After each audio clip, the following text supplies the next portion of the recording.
Si vous avez peur du noir, je vous laisse une bougie. Fermez les yeux. Prenez une grande inspiration. Laissez aller votre imagination. Il était une fois un bûcheron et une bûcheronne qui avaient 7 enfants, tous garçons. L'aîné n'avait que 10 ans et le plus jeune n'en avait que 7. On s'étonnera que le bûcheron ait eu tant d'enfants en si peu de temps, mais c'est que sa femme allait vite en besogne et n'en faisait pas moins que 2 à la fois. Ils étaient fort pauvres et leurs 7 enfants les incommodaient beaucoup parce qu'aucun d'eux ne pouvait encore gagner sa vie. Ce qui les chagrinait encore, c'est que le plus jeune était fort délicat et ne disait mot, prenant pour bêtise ce qui était une marque de la bonté de son esprit. Il était tout petit, et quand il vint au monde, il n'était guère plus gros que le pouce, ce qui fit que l'on l'appela le petit poucet. Ce pauvre enfant était le souffre-douleur de la maison, et on lui donnait toujours le tort. Cependant, il était le plus fin et le plus avisé de tous ses frères, et s'il parlait peu, il écoutait beaucoup. Il vint une année très fâcheuse, et la famine fut si grande que ces pauvres gens résolurent à se défaire de leurs enfants. Un soir que ses enfants étaient couchés, et que le bûcheron était auprès du feu avec sa femme, il lui dit, le cœur serré de douleur: Tu vois bien que nous ne pouvons plus nourrir nos enfants. Je ne saurais les voir mourir de faim devant mes yeux, et je suis résolu à les mener perdre demain au bois, ce qui sera bien aisé, car tandis qu'ils s'amuseront à fagoter, nous n'avons plus qu'à nous enfuir sans qu'ils nous voient. Ah, s'écria la bûcheronne, pourrais-tu bien toi-même mener perdre tes enfants? Son mari avait beau lui représenter leur grande pauvreté, elle ne pouvait y consentir. Elle était pauvre, mais elle était leur mère. Cependant, ayant considéré quelle douleur ce serait de les voir mourir de faim, elle y consentit, et alla se coucher en pleurant. Le petit poucet ouït tout ce qu'ils dirent, car ayant entendu de dedans son lit qu'ils parlaient d'affaires, il s'était levé doucement, et s'était glissé sous l'escabelle de son père pour les écouter sans être vu. Il alla se recoucher, et ne dormit point le reste de la nuit, songeant à ce qu'il allait faire. Il se leva de bon matin, et alla au bord d'un ruisseau, où il remplit ses poches de petits cailloux blancs, et ensuite revint à la maison. On partit, et le petit poucet ne découvrit rien de tout ce qu'ils avaient à ses frères. Ils allèrent dans une forêt fort épaisse, où à 10 pas de distance on ne se voyait pas l'un l'autre. Le bûcheron se mit à couper du bois, et ses enfants à ramasser les broustilles pour faire des fagots. Le père et la mère, les voyant occupés à travailler, s'éloignèrent d'eux insensiblement, et puis s'enfuirent tout à coup par un petit sentier détourné. Lorsque les enfants se virent seuls, ils se mirent à crier et à pleurer de toute leur force. Le petit poucet les laissait crier, sachant bien par où il reviendrait à la maison, car en marchant il avait laissé tomber le long du chemin les petits cailloux blancs qu'il avait dans ses poches. Il leur dit donc: Ne craignez point, mes frères, mon père et ma mère nous ont laissés ici, mais je vous ramènerai bien au logis. Suivez-moi seulement. Ils le suivirent, et il les mena jusqu'à leur maison par le même chemin qu'ils étaient venus dans la forêt. Et ils n'osèrent d'abord entrer, mais ils se mirent tous contre la porte pour écouter ce que disaient leur père et leur mère. Dans le moment que le bûcheron et la bûcheronne arrivèrent chez eux, le seigneur du village leur envoya 10 écus qu'il leur devait il y avait fort longtemps, et dont ils n'espéraient plus rien. Cela leur redonna vie, car les pauvres gens mouraient de faim. Le bûcheron envoya sur l'heure sa femme à la boucherie. Comme il y avait longtemps qu'elle n'avait mangé, elle acheta 3 fois plus de viande qu'il n'en fallait pour le souper de 2 personnes. Lorsqu'ils furent rassasiés, la bûcheronne dit: Hélas, où sont maintenant nos pauvres enfants?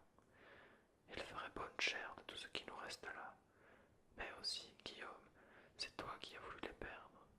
j'avais bien dit que nous nous en repentirions. Que font-ils maintenant dans cette forêt?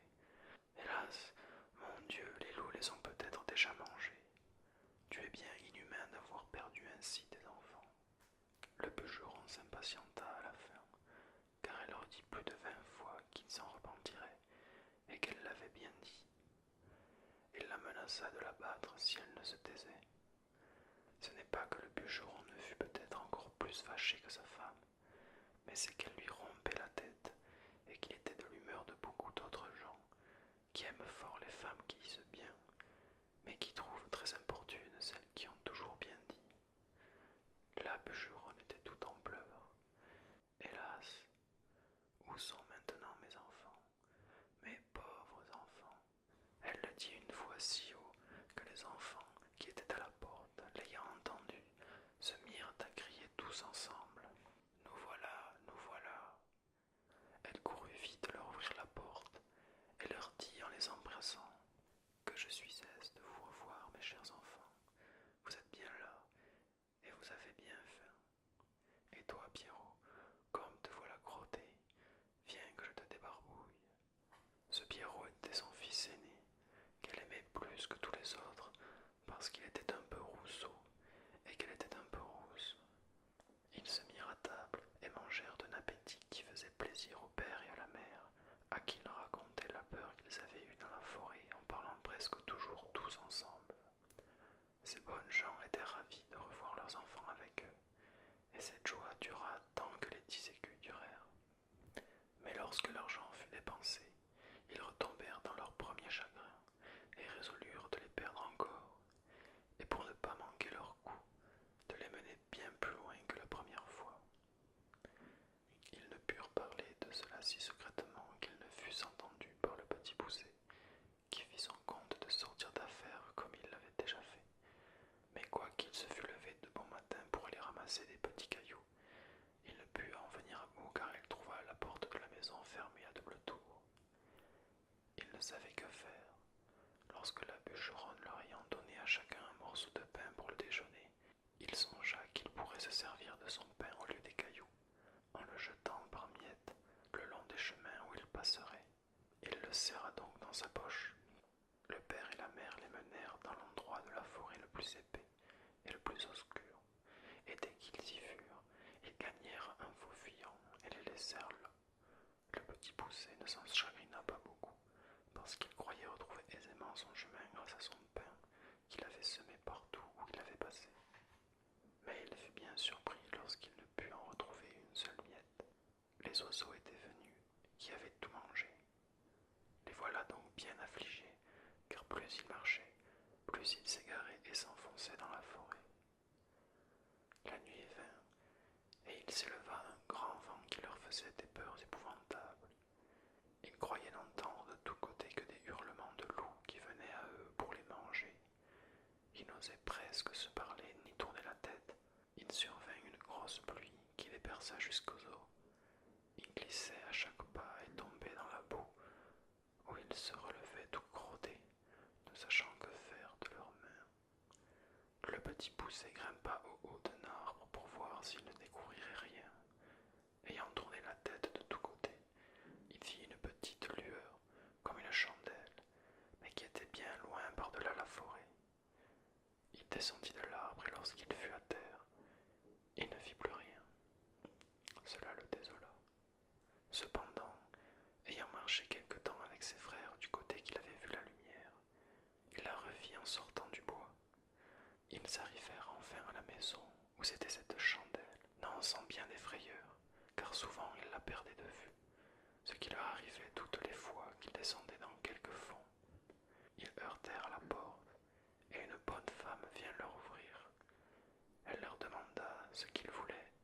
Le petit Poucet lui dit qu'ils étaient de pauvres enfants qui s'étaient perdus dans la forêt et qui demandaient à coucher par charité. Cette femme, les voyant tous si jolis, se mit à pleurer et leur dit: Hélas, mes pauvres enfants, où êtes-vous venus? Savez-vous bien que c'est ici la maison de Nogre qui mange les petits enfants? Hélas, madame, lui répondit le petit Poucet, qui tremblait de toute sa force aussi bien que ses frères. Que ferons-nous? bien sûr que les loups de la forêt ne manqueront pas de nous manger cette nuit, si vous ne voulez pas nous retirer chez vous.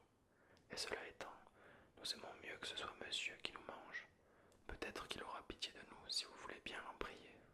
La femme de l'ogre, qui crut qu'elle pourrait les cacher à son mari jusqu'au lendemain matin, les laissa entrer et les mena se chauffer auprès d'un bon feu, car il y avait toujours un mouton entier dans la broche pour le souper de l'ogre. Comme ils commencèrent à se chauffer, ils entendirent heurter 3 ou 4 grands coups à la porte. C'était l'ogre qui revenait. Aussitôt, sa femme les fit cacher sous le lit et alla ouvrir la porte.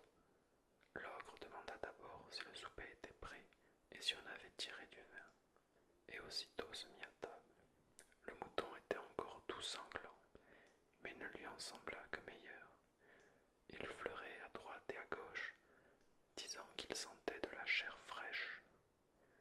Il faut, lui dit sa femme, que ce soit ce veau que je viens d'habiller que vous sentez. Je sens de la chair fraîche, te dis-je encore une fois, reprit l'ogre en regardant sa femme de travers. Et il y a ici quelque chose que je n'entends pas. En disant ces mots, il se leva de table et alla droit au lit. Ah, dit-il, voilà donc comme tu veux me tromper, maudite femme. Je ne sais à quoi il tient que je te mange aussi. Bien t'en prends d'être une vieille bête. Voilà du gibier qui me vient bien à propos pour traiter 3 ogres de mes amis qui doivent venir me voir ces jours-ci. Il les tira de dessous le lit l'un après l'autre. Ces pauvres enfants se mirent à genoux en lui demandant pardon. Mais ils avaient affaire au plus cruel de tous les ogres, qui bien loin d'avoir de la pitié les dévorait déjà des yeux, et disait à sa femme que ce serait de fruits en morceaux lorsqu'elle aurait fait une bonne sauce. Il alla prendre un grand couteau, et en approchant de ces pauvres enfants, il aiguisait sur une longue pierre qu'il tenait à sa main gauche. Il en avait déjà empoigné un, lorsque sa femme lui dit « Que voulez-vous faire à l'heure qu'il est? N'aurez-vous pas assez de temps demain matin ?» « Tais-toi, reprit l'ogre, ils en seront plus mortifiés. »« Mais vous avez encore là tant de viande, reprit sa femme. Voilà un veau, 2 moutons et la moitié d'un cochon. »« Tu as raison, dit l'ogre. Donne-leur bien à souper, afin qu'ils ne maigrissent pas, et va les mener coucher. » La bonne femme fut ravie de joie, et leur porta bien à souper, mais ils ne purent manger tant ils étaient saisis de peur. Pour l'ogre, il se remit à boire, ravi d'avoir de quoi si bien régaler ses amis. Il but une douzaine de coups plus qu'à l'ordinaire, ce qui lui donna un peu dans la tête et l'obligea de s'aller coucher. L'ogre avait 7 filles qui n'étaient encore que des enfants. Ces petites ogresses avaient toutes le teint fort beau, parce qu'elles mangeaient de la chair fraîche comme leur père, mais elles avaient de petits yeux gris et tout ronds, le nez crochu et une fort grande bouche avec de longues dents fort aiguës et éloignées l'une de l'autre. Elles n'étaient pas encore très méchantes, mais elles promettaient beaucoup, car elles mordaient déjà les petits enfants pour en sucer le sang. On les avait fait coucher de bonne heure, et elles étaient toutes 7 dans le grand lit, ayant chacune une couronne d'or sur la tête. Il y avait dans la même chambre un autre lit, de la même grandeur. Ce fut dans ce lit que la femme de l'ogre mit coucher les 7 petits garçons, après quoi elle alla se coucher auprès de son mari. Le petit poucet, qui avait remarqué que les filles de l'ogre avaient des couronnes d'or sur la tête, et qui craignait qu'il ne prît à l'ogre quelque remords de ne pas les avoir égorgées dès le soir même, se leva vers le milieu de la nuit, et prenant les bonnets de ses frères et le sien, il alla tout doucement les mettre sur la tête des 7 filles de l'ogre, après leur avoir ôté leur couronne d'or qu'il mit sur la tête de ses frères et sur la sienne, afin que l'ogre les prît pour ses filles, et ses filles pour les garçons qu'il voulait égorger. La chose réussit comme il l'avait pensé, car l'ogre, s'étant éveillé sur le minuit, eut regret d'avoir différé au lendemain ce qu'il pouvait exécuter la veille. Il se jeta donc brusquement hors du lit, et prenant son grand couteau, « Allons voir, dit-il, comment se portent nos petits drôles, n'en faisons pas 2 fois. » Il monta donc à tâtons à la chambre de ses filles et s'approcha du lit où étaient les petits garçons, qui dormaient tous,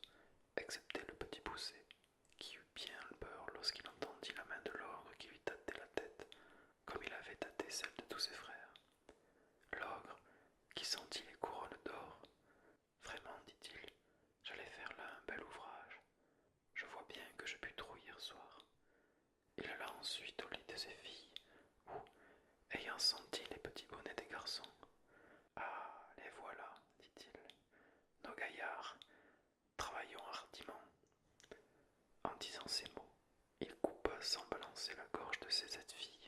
Fort content de cette expédition, il alla se coucher auprès de sa femme. Aussitôt que le petit poussé entendit ronfler l'ogre, il réveilla ses frères et leur dit de s'habiller promptement et de le suivre. Ils descendirent doucement dans le jardin et sautèrent par-dessus les murailles. Ils coururent presque toute la nuit, toujours en tremblant et sans savoir où ils allaient. L'ogre s'étant réveillé dit à sa femme: Va-t'en là où habillaient ces petits drôles d'hier au soir.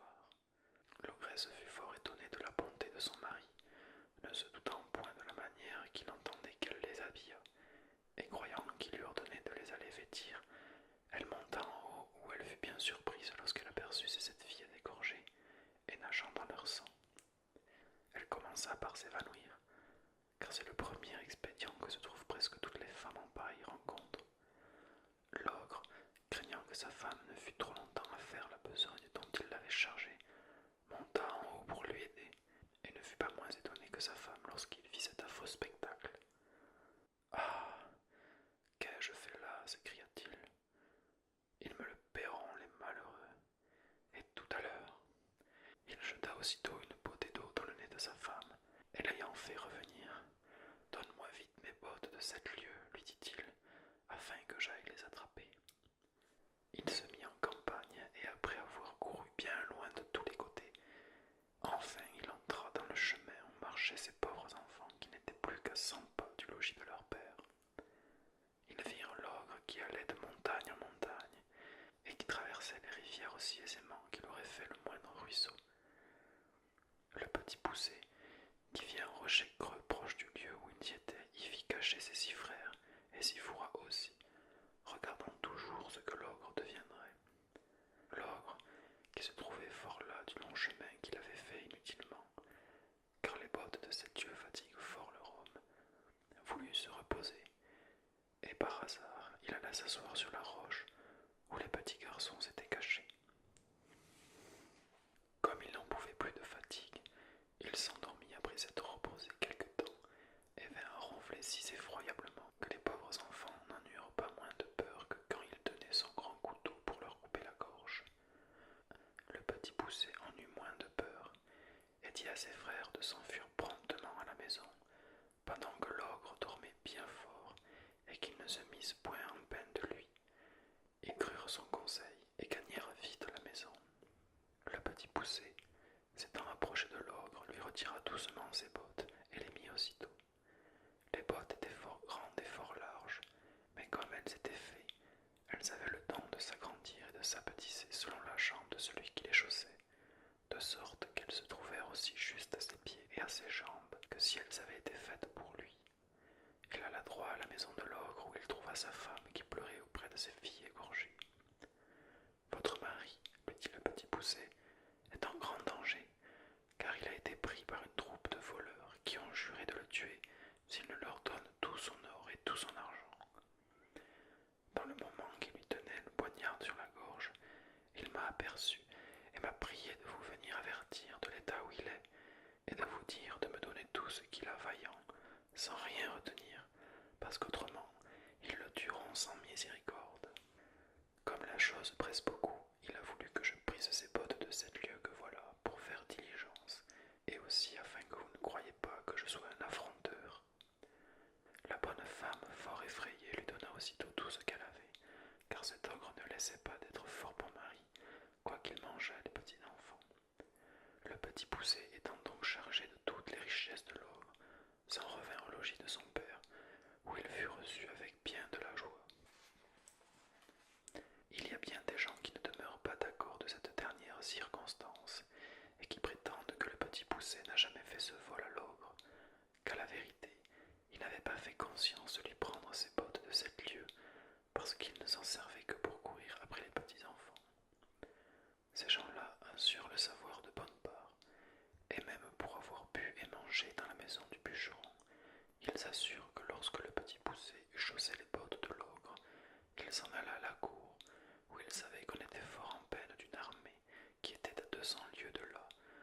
succès d'une bataille qu'on avait donnée.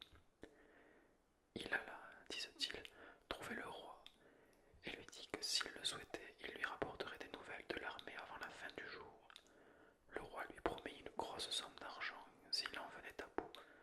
Le petit poucet rapporta des nouvelles dès le soir même, et cette première course l'ayant fait connaître, il gagnait tout ce qu'il voulait, car le roi le payait parfaitement bien pour porter ses ordres à l'armée, et une infinité de dames lui donnaient tout ce qu'il voulait pour avoir des nouvelles de leurs amants, et ce fut là son plus grand gain.